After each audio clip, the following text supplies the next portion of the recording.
Speaker, I know, in as much as sometimes some deaths are not preventable. On this case, it was preventable. And therefore, Mr. Speaker, I'm happy that the Health Committee, led by Senator Mandago, who happens to hail from the same county where this death happened, and I think at that time he was the governor of Wazingishu, because it was in 2021. So, Speaker, it is very unfortunate that there was a disjointed communication between the patient and post-care, and even during operation, Mr. Speaker. It was noted that Moi Teaching and Referral Hospital, which is one of the biggest referral hospitals outside Nairobi, have a poor record keeping. Say that the people who admitted and released the girl, Mr. Speaker, did not even, there was no proper trailing of the records since when the patient was admitted, during the surgical procedure, during the recovery period, and even during post-care and after-care, after the patient was released from the hospital. It is very embarrassing. With the era of technology, I would have expected Senator Mandago-led Health Committee to indicate that and even call out Moi Teaching and Referral Hospital for having a very poor record keeping with the current technology. In fact, these young people who are insulting and demeaning and criticizing leaders on social media, Mr. Speaker, if we can rechannel their energy, we can give them a job in Moi Teaching and Referral Hospital to prepare health records so that we are not embarrassed by these deaths that occurred out of medical negligence. So I would have expected in this report led by Senator Mandago to indicate that Moi Teaching and Referral must be called out for poor record keeping. Because with the click of the button, with the era of technology, it should have been easy to do referrals and ensure that this patient was well taken care of. This is a death that is preventable, Mr. Speaker. It should not have happened. So in these recommendations and this lack of breakdown of communication, it should have been looked, Mr. Speaker.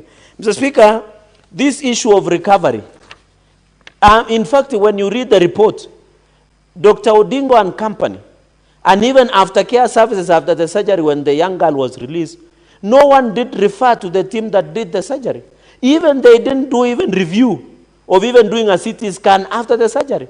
Yet the foreign substance was still within the body that later caused the pneumonia, Mr. Speaker, and later killed the young girl who was only 6 years. As we empathize and sympathize with the family, it should not happen in a modern day Kenya. We can pray. The day was National Prayer Breakfast. We can pray, but some things we must do it before praying, Mr. Speaker. We must work hard to ensure that, and therefore, I hope as the committee looks at this report of the Health Committee, they should amend and ensure Moi Teaching and Referral comes up with the organized, technology, savvy, proper keeping of records in the hospital, Mr. Speaker. Mr. Speaker, quickly, so that I can cede ground for my colleagues to also, it is also sad because under Article 40, human rights is a basic right, that the police by the mother, by the name Mercy Chepchirchir, was ignored. And Moi Teaching and Referral Hospital has a public relations department. The complaints and the pleas by the victim or the complainant were ignored until she had to seek refuge at the Senate, Mr. Speaker. We must be told, I expected in this report by the health to recommend administrative action against Public Relations Office of Moi Teaching and Referral Hospital in Eldoret to tell us why did they ignore. So, Speaker, imagine you are a parent. All of us are parents here. I don't know about Medu, but all of us who are parents, and also Senator Eddy, I'm not aware whether they are parents or not, unless they go on record to tell us they are. Mr. Speaker, all of us are parents. We know the pain of losing a child. Imagine that when she wanted to complain before the hospital, Mr. Speaker, there was no even empathy to listen to. This is somebody's child we have lost, Mr. Speaker. Therefore, I expected the Health Committee to recommend that administrative action must be taken against public relations officers and any person who deals with relations of public, Mr. Speaker, at Moi Teaching and Referral Hospital. Mr. Speaker, that is the only list we could do. I can imagine if this is Moi Teaching and Referral Hospital, how many hospitals have lost their lives? I remember a case in Isero, Mr. Speaker. There is a girl who delivered properly in Kabiet and she was later brought She was later brought to Mosoriat, where she bled to death.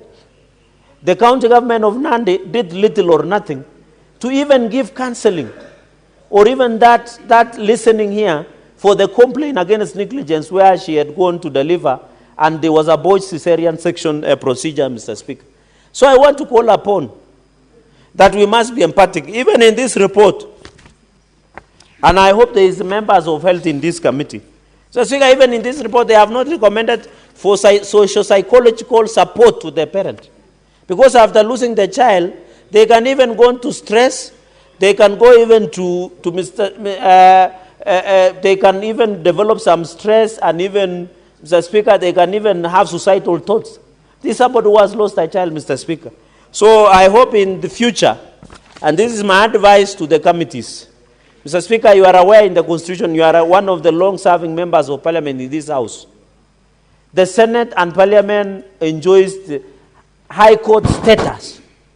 So whenever we make recommendations, we must make recommendations like the High Court. Mr. Speaker, let's quickly go to the recommendations that this committee did develop. I'm happy, but I'm sad.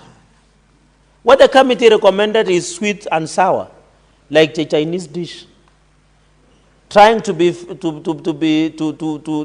run away from this responsibility and then apportioning blame. So, Speaker, the reading of Section 20 of the Medical Practitioners Dentist Act, Cap 253, Section 20, as revised in 2012 and 2019, is very clear on disciplinary procedures. One of the grounds, Mr. Speaker, is you can caution, you can issue caution, or you can reprimand.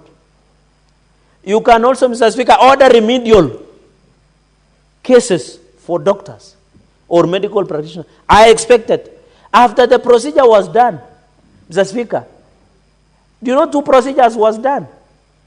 Trichotomy and another one related to brachiotomy, Mr. Speaker.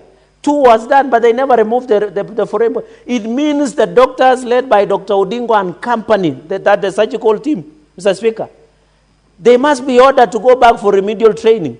Because after 2 procedures, they could not trace the foreign body in that young girl. You can imagine the pain that she underwent during surgical process, Mr. Speaker. So one of the recommendations, which I didn't see after Kenya Medical Practitioners and Dentists Council did not notice, to recommend the remedial. Because God forbid, how many patients has gone through their hands and negligence as this, Mr. Speaker. Even they were supposed to even suspend the license of these doctors and medical team including nurses, Mr. Speaker.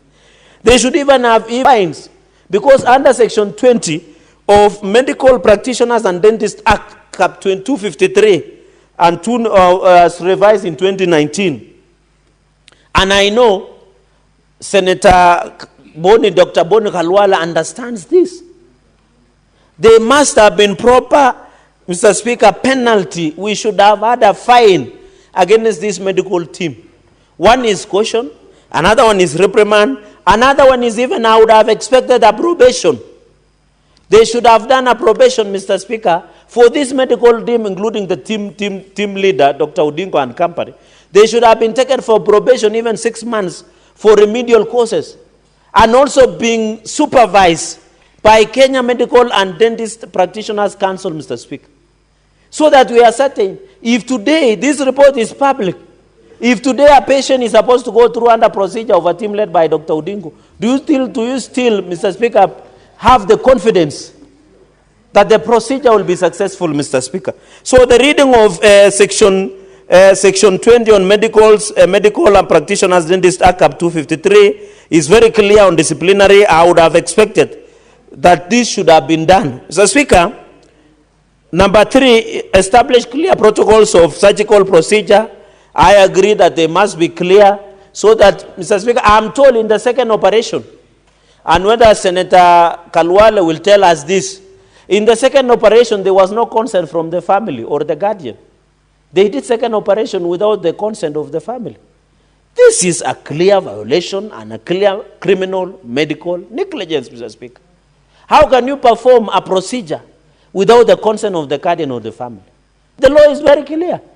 And that is why I'm saying Section 20 of Medical Practitioners and Dentists Act, Cap 253, should have come heavy, with big, and ensure that there was at least proper punishment. But saying disciplinary procedures to be reviewed, investigate professional conduct, Mr. Speaker says that after the disciplinary action, the only recourse is after 30 days you can appeal to High Court, Mr. Speaker, as per the law.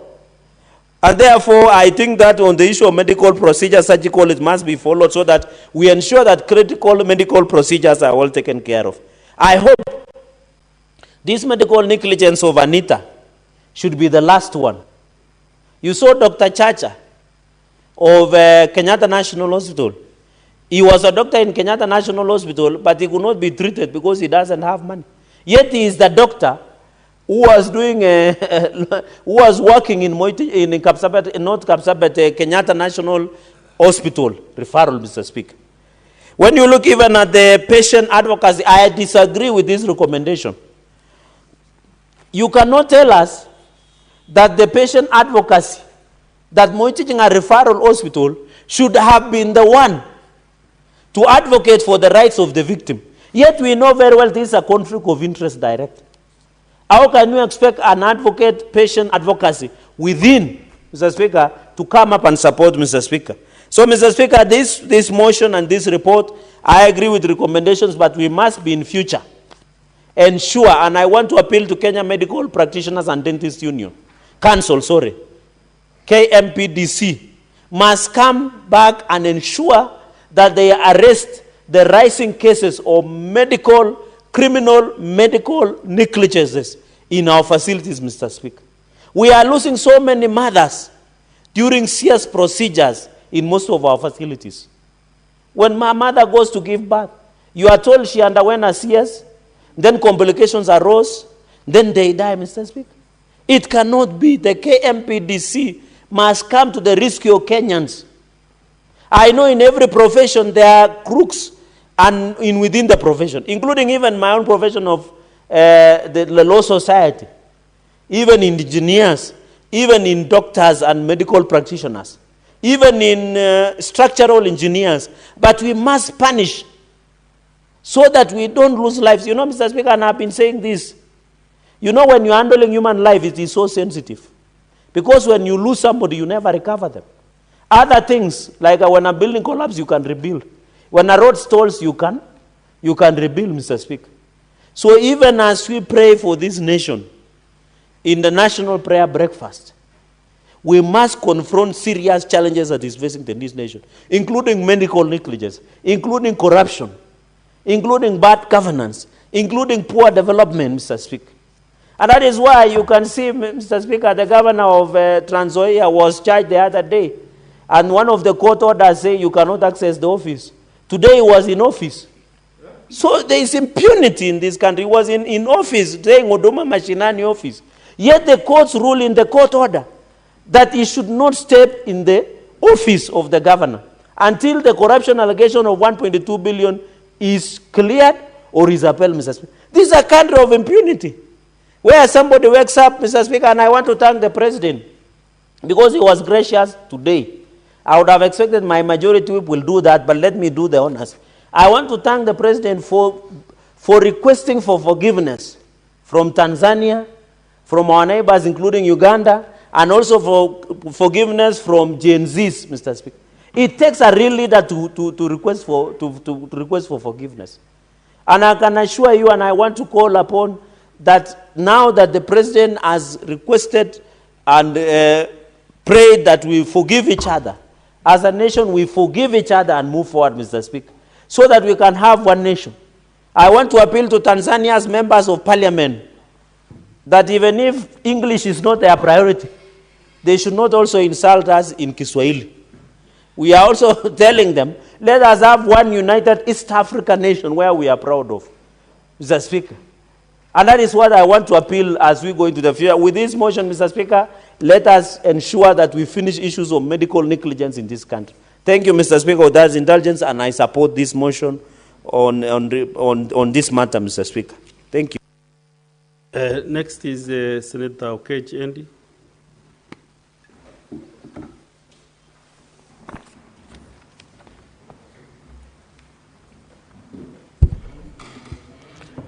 I thank you, Mr. Speaker. And this is one of those hardest motions to contribute to. Because, Mr. Speaker, one life lost in the hands of caregivers, in the hands of places of recourse in a country like Kenya today is way too many. And therefore, Mr. Speaker, allow me to, above everything I'll say today, to first of all pass my deepest condolences to the family of Miss Anita Chepkorir, who died in Moi Teaching and Referral Hospital, unfortunately, in the hands of caregivers. Mr. Speaker, I must say that one of the people that I celebrate the most in our borders, because I've been in the hands of caregivers, of doctors, of nurses, of clinicians, who have worked tirelessly to make sure that when we get into those states of sickness or in hospital, we come back home safe. I think that what happened at MTRH is very unfortunate, because there are those caregivers who work every single day to tirelessly make sure that we are safe as Kenyans. And they do this with zeal and zest. And sometimes, Mr. Speaker, even despite the fact that our country hasn't given them the best compensation, support, and care to even sometimes be able to get the same medical support that they give us. Mr. Speaker, you will understand that doctors today in Kenya sometimes cannot even afford the insurance to be able to get the health care that the people that they give do get. So in no way is this a small matter. And Mr. Speaker, I'm drawn to the attention of this petition by virtue of the petition was actually not a random petition. This petition was sent to this house by one Ms. Mercy Cherono, who actually reported to the Senate of Kenya on this issue on 10th July 2024. That was last year when this petition was brought to us. So first of all, I want to thank her, because without her, we could not have been able to know what happened to this promising soul of Miss Anita, who unfortunately lost her life in the course of getting attention at the MTRH. But Mr. Speaker, what is even more wanting that today I wanted to talk about is how many people and how many cases, perhaps, Mr. Speaker, are unreported. How many deaths could we be having in our different institutions and medical facilities that are not reported? Mr. Speaker, I had an advantage of studying in the US. And in the US, every year, on average, you'll find about 600,000 cases of deaths reported in hospitals that the cause of those deaths, if you were to rank them at any given time, this is one of the countries that has made very strong strides in terms of medical advancement. Mr. Speaker, at any given time, you'll find that the third largest cause of death in the United States is always medical errors. And those medical errors, Mr. Speaker, in our world-leading economy, have actually become a public health threat, a public health problem. So when this petition was brought to us, Mr. Speaker, I wondered if in the United States we can end up having this issue of medical errors in facilities of medical attention becoming a third leading cause of death. What about in our borders, where, Mr. Speaker, if it's not for somebody like Ms. Mercy Cherono bringing this to the attention of the Senate, then what happens in our hospitals?